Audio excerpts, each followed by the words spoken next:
இப்போ இவர் ஒரு நடிகர் என்றால பார்க்க போனேன் நான். இது என்ன தவறு? இந்த பணம் கொடுத்துட்டு ஏதோ கொஞ்சம் எல்லா வசதி வாய்ப்பு பார்த்து கொடுக்குறாங்க. அவங்கள எடுத்து உனக்கும் போட மாட்டேன், நீ சொல்லவும் போட மாட்டேன். உங்களை எடுத்து அவங்களுக்கு தனியாகவும் போட மாட்டேன். 2 பேரும் காம்ப்ரமைஸ் பண்ணி கொடுத்தாதான் லிஸ்ட்டில் 2 பேருமே போட மாட்டேன். அவங்கள எடுத்து உனக்கும் போட மாட்டேன், நீ சொல்லவும் போட மாட்டேன். உங்களை எடுத்து அவங்களுக்கு தனியாகவும் போட மாட்டேன். இன்னைக்கு கூட இதை விட்டா இன்னும் 4 வருஷத்துக்கு எதுவும் பண்ண முடியாது. அவங்க என்ன செய்கிறாங்க, செயலாளர் மட்டும் கொடுத்துட்டு மீதி எல்லா பொறுப்பு நீங்கள் எடுத்துன்னு கேட்குறாங்க. இணை செயலாளரும் பொருளாளரும் அவங்களுக்கு மாற்றி கொடுத்தா அப்படி தான் வரும். பொருளாளரும் இணை செயலாளர் நீங்கள் எடுத்துக்கணும், செயலாளர் மட்டும் கொடுங்க, நான் இவ்வளோ நாளாக படிச்சுருக்கோம் கேட்குறாங்க. புரியுதா? நீ அன்றைக்கி என்ன சொன்ன, கூப்பிட்டோம் அவங்க வரலன்னு. அவங்க என்ன சொன்னாங்க, எங்களை கூப்பிடவே இல்லை. நாங்கள் அன்றைக்கி 4 நாளைக்கு முன்னாடி நீ எனக்கு ஃபோன் பண்ணல, ஃபோன் பண்ண வரலன்னு சொன்னியா? அன்றைக்கி சாயந்தரம் வந்து எங்களெல்லாம் யாரும் கூப்பிடுன்னு சொல்லிட்டாங்க. இப்போ 2 பேரும் நேரில் இருக்கிறீங்க. அதாவது செயலாளர் எடுக்கிறவங்களுக்கு துணை செயலாளரும் பொருளாளரும் ஆப்போசிட். மற்ற பொறுப்பு வந்து இந்த 3ல் வந்து ஒரு பொறுப்பு இருக்கிறவங்க 2 பொறுப்பு இல்லை. மெயின் 3 பொறுப்பு: செயலாளர், இணை செயலாளர், பொருளாளர் 3. செயலாளர் இருக்கிறவங்களுக்கு 2 பொறுப்பு இருக்காது.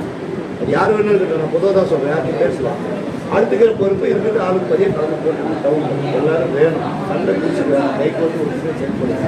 அது மாதிரி பேச சொல்லுங்க. என்னப்பா முன்னாடியே சொல்கிறேன். அதாவது அப்படி நல்ல சூழ்நிலை வந்து 2 பொறுப்பு. மகளிர் அணி நீங்கள் தலையிடக்கூடாது. சரிங்க. மகளிர் அணி கேட்க தலைவர் மகளிர் அணி எடுக்கணும். 1 செயலாளர், இணை செயலாளரும் பொருளாளரும் எடுக்கணும். அடுத்து மீதிக்கிற 8 போஸ்டிங் இருக்கணும். அதில் ஆளுக்கு நல்லா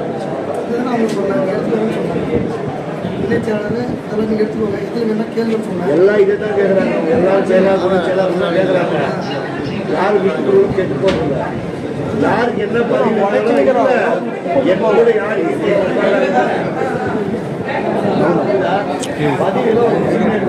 தளபதி தளபதிக்கிறார். தளபதிக்கு அடுத்து நான் இருக்கிறேன். நான் யாருக்கும் ஒன்றும்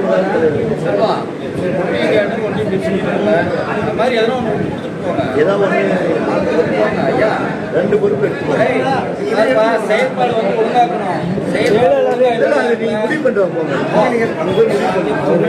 சார் வணக்கம். நாங்கள் தருமபுரி மாவட்டம் பாப்பரெட்பட்டி வட்டம் பொம்புடி. என் பேர் ராஜா. தலைவர் மக்கள் இயக்கத்தில் வந்து 15 வருஷமாக இருந்தோம் சார். நாங்கள் அண்ணனுக்காக எல்லாமே உழைச்சோம், எல்லாமே பண்ணியிருக்கோம். அதோட எவிடன்ஸ் எல்லாமே முன்னாடி வச்சுருக்கோம். கட்சி வந்த பிறகு வந்து எல்லாமே உழைச்சிருக்கோம். மாநாடுக்கு போயிருக்கோம், அப்புறம் மீட்டிங் போயிருக்கோம். குஷியானந்தம் வந்தார் தருமபுரி, அதுக்கு போனோம். மாவட்டத்தை பார்க்க போயிருக்கோம், ஒரு பிறந்தநாளுக்கு போயிருக்கோம். எல்லாமே பண்ணியிருக்கோம். இது வரைக்கும் மக்களுக்காக எல்லாமே பண்ணியிருக்கோம். அப்புறம் ரீசனாக வந்து அவர் ஒன்று செயலாளர் வந்து நாங்கள் வளர்த்து கூட்டின்னு வந்து எல்லாமே பண்ணோம். அவர் கார்த்தி என்பவர் கூட வந்து போகிறது வர்றது பழக்கம் ஆகிடுச்சு. எங்களோட கொஞ்சம் கட் பண்ணிக்கினார் வர்றது போகிறது. அவரோட கொஞ்சம் பண வசதி அதிகம், அதனால் அவர் கூட போகிறது வர்றது. ஒரு மாவட்டத்தை பார்க்குறது எதுக்காக இருந்தாலும் போகிறது. எங்களுக்கு ஒரு தகவல் சொல்கிறதில்ல. இல்லை எல்லாம் ஒன்று செயலாளருக்கு தான் தகவல் வரும். எங்களை ஒதுக்கிட்டு அவங்க மாவட்டத்துக்கு அவங்க வேலையை பார்த்தாங்க, செஞ்சாங்க. எங்களுக்கு ஒரு தகவலும் கொடுக்கறதில்ல. இப்போ ஒரு மீட்டிங் போகணுன்னா எங்களோட மக்கள் இயக்கத்தில் உழைச்சவங்க அத்தனை பேருக்குமே வந்து ஒரு பதில் எதுவுமே வர்றதில்லை. எத்தனை பேர் இருப்பீங்க? நாங்களாம் ஒரு 80-90 பேர் இருக்கோம். மக்கள் இயக்கத்தில் உழைச்சவங்களும் இருக்கோம். யாருக்குமே ஒரு பதில் வரல, செய்யலை. சரி அப்படின்னு நாங்களே மாவட்டத்தை வந்து அப்பப்போ போய் பார்ப்போம், பேசுவோம். ரீசனாக வந்து இப்படி கார்த்திக்கு தான் தர மாதிரி எல்லாம் ஊரில் ஒரு பேச்சு அடிப்படிச்சு. அதுக்காக மாவட்டத்துக்கிட்ட போய் பேசணும். நாங்கள் பேசுனதுக்கு கேட்டோம். இல்லைப்பா அவரும் வந்துருக்கிறாரு, என்ன பண்ணலாம், இதெல்லாம் முடிவு பண்ணுது, இன்னும் யாருக்கும் இதுன்னு சொல்லன்னு ஒரு 2 டைம் சொன்னார். ஓகேன்னு நாங்களும் போயிட்டு வந்தோம். மறுபடியும் ஒரு டைம் போகும்போது இப்படி கார்த்திக்கு தான் அப்படின்னு பேச்சுவார்த்தை அடிப்படிச்சு. அப்போ போய் கேட்கும்போது மாவட்டம் என்ன பண்ணாருன்னா, எப்போ ஒரே ஊரில் 2 பேர் இது பண்ணுறீங்க, நீங்கள் பார்த்து காம்ப்ரஸ் ஆகி யாருக்குன்னு ஒரு முடிவு பண்ணுவாங்க, நான் வந்து யாருக்குன்னு முடிவு பண்ணிருந்தீங்களோ அவங்களுக்கு போட்டுக்கலான்னு. ஆனால் எப்படின்னா இப்போ இவ்வளோ நாள் உழைச்சவங்க நாங்கள் இருக்கோம், அதுக்காக தான், உழைப்புக்கு தான். அண்ணார் என்ன சொன்னார், உழைச்சவங்களுக்கு ஒரு முன்னுரிமை இருக்குதுன்னு சொன்னார். நாங்கள் அப்போ வந்து மக்கள் இயக்கத்தில் உழைச்சி வந்தோம், எங்களுக்காக கேட்குறேண்ணா. இது என்னென்னா கார்த்திக் கூட போட்டி போட்டு விட்றீங்க. இப்போ தான் ஒரு கட்சியில் வந்து இணைஞ்சார். இப்போ என்ன பண்ணார், மாநாடு வந்து அதுக்கு பிறகு தான் வந்தார். அவர் ஏதோ பண்ணார், செய்கிறார், செலவு இல்லைன்னு இல்லை. நாங்கள் இத்தனை காலமாக இருக்கிறோம், எல்லாமே பண்ணியிருக்கோம், எல்லா எவிடன்ஸ் இருக்குது. என்னென்னா அப்படின்னா எங்களோட ஃபைலு வாங்கி பார்க்குறதில்ல. ஊரில் ஒரு அதாவது சின்ன சின்ன பேச்சு, இந்த பணம் கொடுத்துட்டு ஏதோ கொஞ்சம் எல்லா வசதி வாய்ப்பு பார்த்து கொடுக்குறாங்க அப்படி இப்படின்னு நாங்கள் மறுபடியும் போய் கேட்டோம். மறுபடியும் கொஞ்சம் சின்ன வாக்குவாதம் ஆச்சு அவர் மாவட்டத்து கூட. அப்போ கேட்கும்போது என்னன்ட்டார், ஒரே வார்த்தை, அவருக்கு என்னை மீறி நான் போட மாட்டேன், உங்களை மீறி போட மாட்டேன்.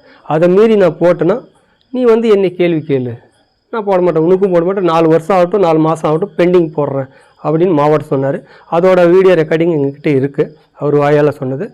4 மாதம் ஆகட்டும் 4 வருஷம் ஆனாலும் பெண்டிங்கில் தான் இருக்கும் அந்த நகரன்றது, யாருக்கும் போட மாட்டேன். அப்புறம் ரீசனாக இப்போ ஒரு வாரத்துக்கு முன்னாடி செல்வன்றவர் கால் பண்ணார் எங்களுக்கு. கால் பண்ணி வந்து கார்த்திக்கு போட சொல்லிட்டாங்கப்பா நகர் செயலாளர் அப்படின்னு சொன்னார். நாங்கள் அவர் செல்வ வீட்டாண்ட போனோம். போயிட்டு என்ன ஏதுனான்னு கேட்டோம். தெரியாதுப்பா, எனக்கு கார்த்தி தான் ஃபோன் பண்ணி சொன்னார் அப்படின்னு சொன்னார். ஒரு தகவல் வரணும்னா ஒரு ஒன்றிய செயலாளருக்கு தான் வரணும். இப்போ புதுசாக கார்த்தி என்பவர் வந்து சேர்ந்து அவருக்கு டைரெக்டாக தகவல் வந்து இருக்குது, நீ தான் எல்லாம் ஏற்பாடு பண்ணிக்கணும். தகவல் கார்த்தி தான் எனக்கு சொன்னார்ன்ட்டு ரெக்கார்டிங் காட்டினார். யார் செல்வன்றவர் ரெக்கார்டிங் காட்டினார், பார்த்தோம். மறுபடியும் அவரே விஜயகாந்த் அண்ணனுக்கு ஃபோன் அடித்தார். கால் பண்ணிட்டு ஆனால் என்னென்னா இப்படியெல்லாம் சொன்னார் கார்த்தி என்னென்னு.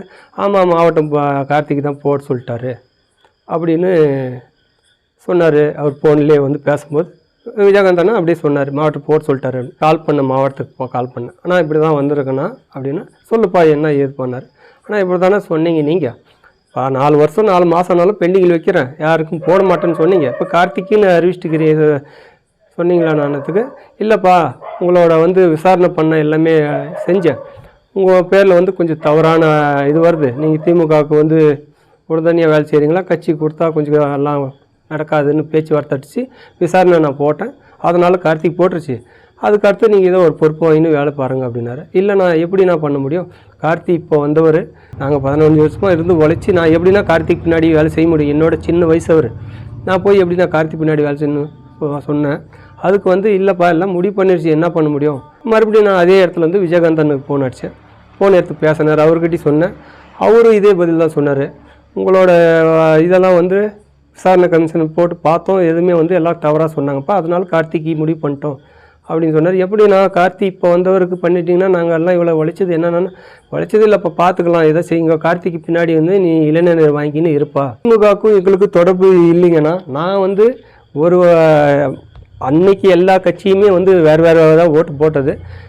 இவர் ஒரு டைம் 2001 வந்து உதயநிதி அண்ணன் வந்திருந்தார், உதயநிதி இதுக்கு தருமபுரி வந்திருந்தார், ஆக்டராக இருந்தார். ஒரு ஆக்டரை பார்க்கலான்னு நான் போன இடத்துல என்னன்னா அங்கே உள்ள எல்லாம் செக்கிங் இருந்தாலும் பேட்ச் போட்டால் தான் உள்ளே விடுவோன்னு சொன்னாங்க. ஒரு ஆக்டர் கூட ஒரு ஃபோட்டோ பிடிக்கிற ஒரு ஜாலியாக சந்தோஷமான்றதுனால தான் நாங்கள் போய் ஒரு ஃபோட்டோ பிடிச்சேன் அந்த பேட்ச் போட்டுன்னு. இதெல்லாம் ஒரு குற்றச்சாட்டு வச்சா என்ன சார் நான் பண்ண முடியும், இதெல்லாம் ஒரு குற்றச்சாட்டு இல்லை. டேட்டு பாருங்கள் 2021 இது வந்து நான் அப்போ போய் ஒரு ஃபோட்டோ பிடிச்சது, அதை வந்து ஒரு குற்றச்சாட்டு வைக்கிறாங்க, நான் இவர்கிட்ட ஃபோட்டோ பிடிச்சேன், நான் அந்த கட்சியில் இருக்குன்னு. 15 வருஷமாக நான் மக்கள் இயக்கத்தில் அன்னாருக்காக உழைச்சிருக்கேன். நான் இப்போ அன்னார் கட்சி வந்த பிறகு நான் ஒதுங்கி வந்துட்டேன். இவர் ஒரு நடிகர்ன்றால பார்க்க போனேன் நான். இது என்ன தவறு, ஒரு ஃபோட்டோ பிடிக்கிறதுக்காக அந்த பேட்ச் போட்டு தான் உள்ளே விடுவோன்னு செக்கிங் சொல்லிட்டாங்க, அதனால் அந்த பேட்ச் போட்டுன்னு உள்ளே போனேன். இது ஒரு குற்றச்சாட்டு வைக்கிறாங்க, நம்ம ஃபோட்டோ பிடிச்சின்னு. இவர் தான் வந்து கார்த்தி என்பவர், இந்த இவர் செல்வம் என்பவர், இவர் தான் கார்த்தி.